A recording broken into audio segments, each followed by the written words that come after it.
Hola a todos, espero que se encuentren muy bien. Mi nombre es Dan Nuech, y es un gusto poder compartir con ustedes en este día.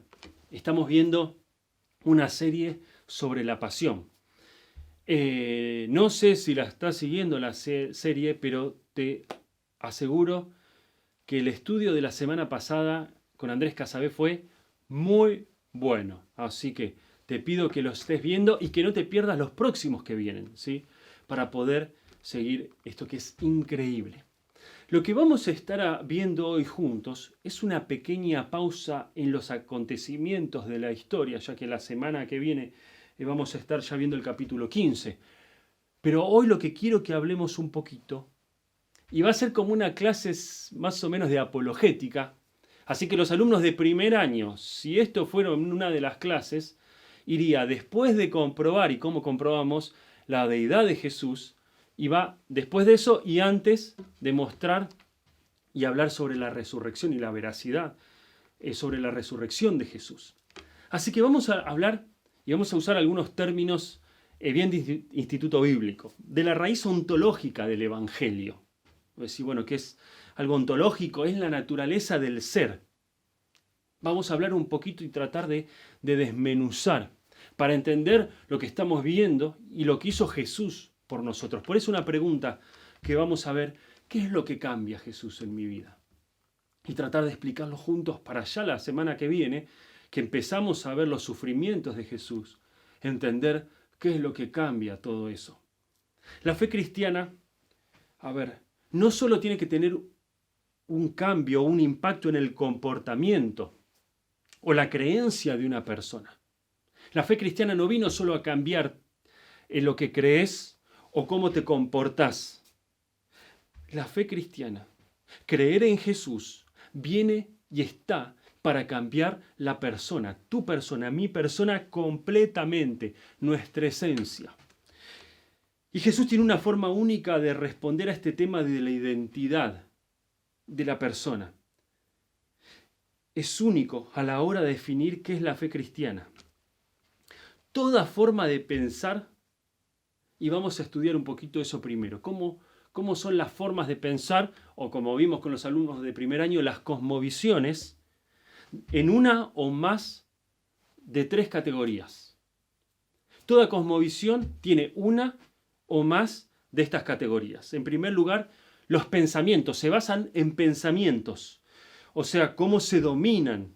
Así eran los antiguos griegos, ideas para entenderme a mí mismo y el mundo que nos rodean. Entonces, a través de la mente y del conocimiento, los antiguos griegos y muchos hoy tratan de entender y explicar absolutamente todo. Luego están aquellos que basan su cosmovisión o su forma de ver el mundo, o los anteojos a través de los cuales se ve el mundo, a través de los sentimientos. O sea, algunos usan una experiencia mística y dicen que lo que creen se basa solo en lo místico y no en el pensamiento o el conocimiento. Y esta experiencia religiosa, mística, es la clave para entender y comprender lo que creen. Y en tercer lugar están las acciones. O sea, los principios correctos, pragmáticos, llevados a la práctica, son la respuesta en la vida. O sea, hacé todo esto y no hagas todo esto y tendrás tales respuestas. O sea, haz esto y te va a dar tales cosas. No hagas esto porque te va a dar tales cosas. Y muchos basan su cosmovisión, sus creencias y su religión en un montón de actos y acciones. Entonces están, por un lado, los pensamientos, dijimos, aquellos que solo en el conocimiento, los que basan solo en las emociones y los que basan en las acciones. Pero tenemos que entender algo. La fe cristiana no se basa y no puede reducirse a un sistema de pensamientos, en primer lugar, como dijimos. Los pensamientos que podemos dominar, aunque no hay nada más profundo que llegar a conocer la persona de Jesucristo. No hay nada más profundo que llegar a conocer su palabra y qué es lo que Dios tiene para cada uno de nosotros. Pero no puede reducirse solo a eso la fe cristiana. No puede reducirse a un sentimiento. Aunque nada va a cambiar tu vida más que conocer a la persona de Jesucristo. Es hermoso enamorarse del Señor y conocerlo cada vez más. Pero no puede reducirse solo a eso. Y no puede reducirse a una lista de lo que se debe y no se debe hacer. Aunque Jesucristo mismo dijo que los cristianos debían ser conocidos por lo que hacen, por un testimonio, ser sal, ser luz. Y a través de la palabra de Dios vemos un montón de veces, y muchas veces, cómo debemos actuar, qué debemos hacer y qué no debemos hacer. Pero la fe cristiana, sí, no se puede reducir a eso. El cristianismo va mucho más allá de todo esto. La fe cristiana. Y Jesús murió por nosotros para que nos basemos en una categoría más alta, en la categoría del ser. El ser. Juan 1:14 dice: en el principio era el Verbo, y el Verbo era con Dios, y el Verbo era Dios.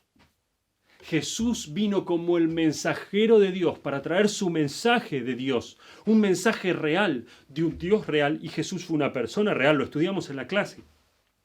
Jesús no vino a traer ideas abstractas, no vino a traer eso. Los pensamientos revelados de Dios comunicados en la persona de Jesucristo. Su mensaje de amor, y es un personaje real e histórico, lo estuvimos viendo en la clase, inclusive cómo se habla de Jesús y hay autores enemigos que hablan de Jesús, hay autores judíos que hablan de Jesús y mucho más también su palabra, que sabemos que es palabra de Dios real. Jesús definió la vida y se define la vida en términos de conocerle a Él. Jesús no es un momento de la vida, no es un conjunto de momentos. Cuando Jesús llega a tu vida, es cuando la vida comienza. Sin Jesús no hay vida.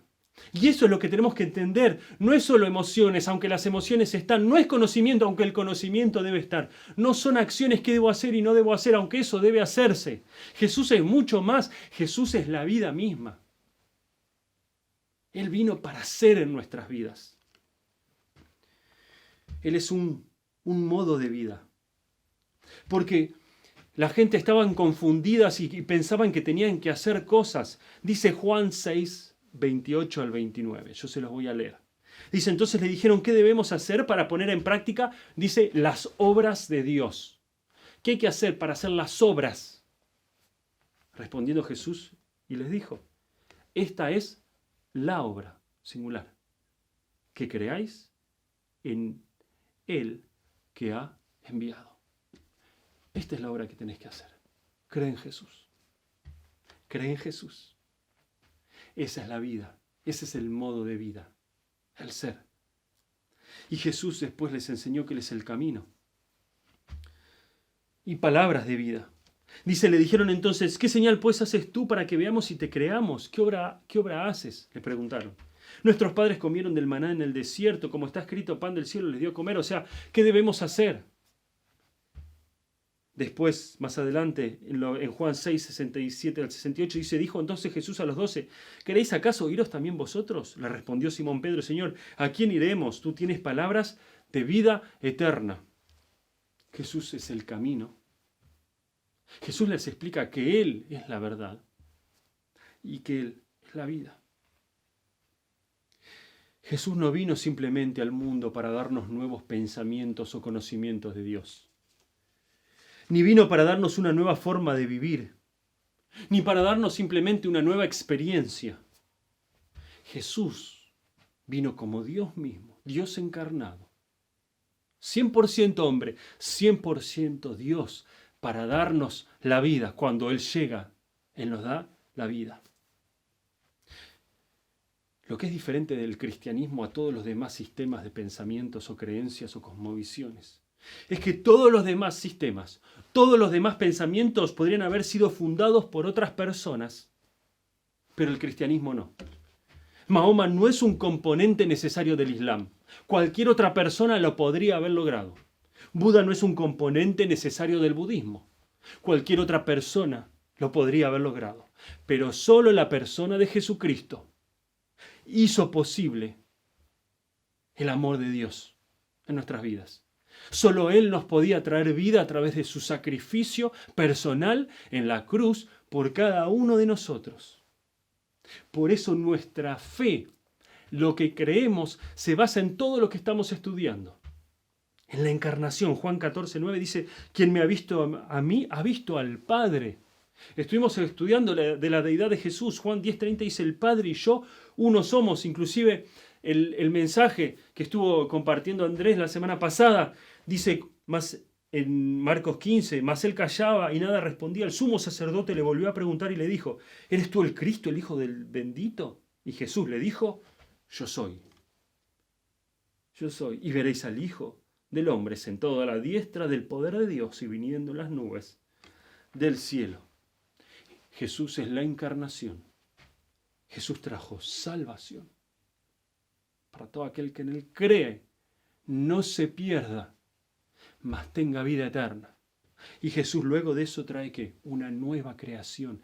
Empieza la vida con Jesús. Sin Jesús no hay vida. Dice, Él nos da una nueva vida y una nueva naturaleza. Jesús empieza con el ser. Como dijimos, no solo en emociones, no solo en conocimiento, no solo en acciones. ¿Y qué nos lleva a hacer esto? A hacer cartas abiertas. Porque los cristianos debemos ser cartas abiertas de lo que Jesús es en nosotros. 2 Corintios 3, 2 y 4 dice, nuestras cartas sois vosotros escritas en nuestros corazones, conocidas y leídas por todos los hombres, siendo manifiesto que sois cartas de Cristo, expedida por nosotros, escrita no con tinta, sino con el Espíritu de Dios vivo, no en tablas de piedra, sino en tablas de carne del corazón. Y tal confianza tenemos mediante Cristo para con Dios. Jesús cambia tu vida. Si estás solo tu cristianismo basado en algo que conoces o en algo que sentís o en algo que haces, posiblemente no estás entendiendo el mensaje. ¿Por qué todo esto es tan importante? ¿Y por qué lo estamos hablando? Debemos vivir nuestra nueva identidad. ¿En qué defino mi fe cristiana? ¿Solo en lo que pienso? ¿Solo en lo que siento? ¿O solo en lo que hago? Si sabemos que somos de Cristo, que soy un hijo de Dios, que Él me cambió, que tengo una nueva naturaleza, debo ser honesto conmigo mismo. ¿Por qué la muerte de Jesús es tan central para el cristianismo? Porque un elemento de tortura como la cruz, que era el lugar donde se le daba la pena de muerte a los asesinos, a los peores seres humanos, hoy es algo tan hermoso, porque es la cruz en la que Jesús dio todo por mí, dio su vida por mí. Porque la cruz de Cristo es la mayor expresión del amor de Dios. Sigmund Freud dijo, cuando se nos lleva a los límites, nuestro yo real sale a la luz. Una frase muy interesante que me hizo pensar. Cuando se nos lleva a los límites, nuestro yo real sale a la luz. Muestro cómo soy en situaciones límites. ¿Nos damos cuenta de lo que salió de esa cruz? Esa cruz utilizada para torturar. Ese pedazo de madera, utilizada para los peores criminales. ¿Qué es lo que salió de esa cruz? Cuando muchos seguramente insultaban en esa cruz. ¿Qué salió de la cruz de Cristo? Amor, compasión y perdón. En el momento de más sufrimiento, es donde mis pecados y tus pecados fueron perdonados. Y Jesús me perdonó completamente. Una obra completa. Pensando en esto, ¿hay algún pecado que yo pienso que Jesús no puede perdonarme? Si yo tuviera que hacer algo para que Jesús me perdone ese pecado que no quiero confesar, estoy diciendo que la obra de Cristo en la cruz no fue suficiente, y fue suficiente completa. Lo único que tengo que hacer es poner mi fe en Cristo, recibir este regalo, pedírselo. Ya terminando, vamos a ver por qué murió Jesús y por qué hizo esto. Porque ahora la semana que viene empiezan unos sufrimientos terribles, mucho antes de la cruz. ¿Por qué lo hizo? En primer lugar, para identificarse con nuestro sufrimiento. Identificarse con cada uno de nosotros. A ver, Dios prefirió sufrir con nosotros que no sufrir y estar sin nosotros. Dios prefirió sufrir con nosotros que no sufrir y estar sin nosotros. Esto es amor, amor absoluto. Estuve leyendo ahí un informe, acá lo tengo, la dirección en Yahoo Noticias, en un portal, y habla cómo en los naufragios, luego del Titanic, siempre se dice que primero salen las mujeres y los niños, porque la mayoría de las personas que se salvaron en el Titanic fueron las mujeres y los niños. La mayoría de los hombres murieron viendo el porcentaje. Pero fue el Titanic y otro naufragio más, los únicos dos en la historia donde esto fue así.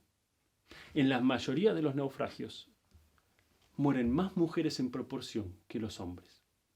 Y una parte de este informe dice: la idea de que en un naufragio las mujeres y los niños son rescatados primero es un mito. Dijeron científicos el lunes después de analizar 18 catástrofes marítimas, que muestran que en general los hombres se salvan a sí mismos.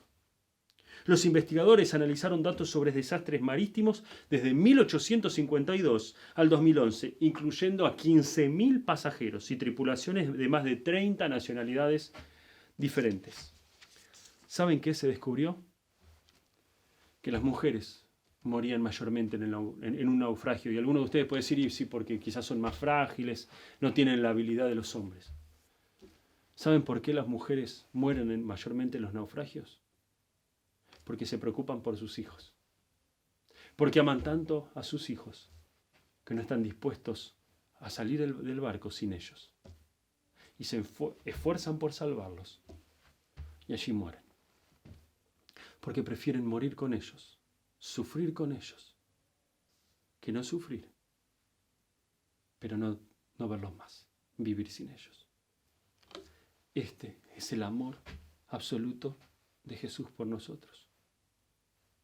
Sufrió para identificarse con nosotros y hoy podamos tener esta relación personal con Él. En segundo lugar, Jesús murió para perdonarnos nuestros pecados. A mí me pasa, a veces me olvido que soy pecador. Vivo mi vida cristiana olvidándome que soy un pecador perdonado, que fui cómplice de esa muerte.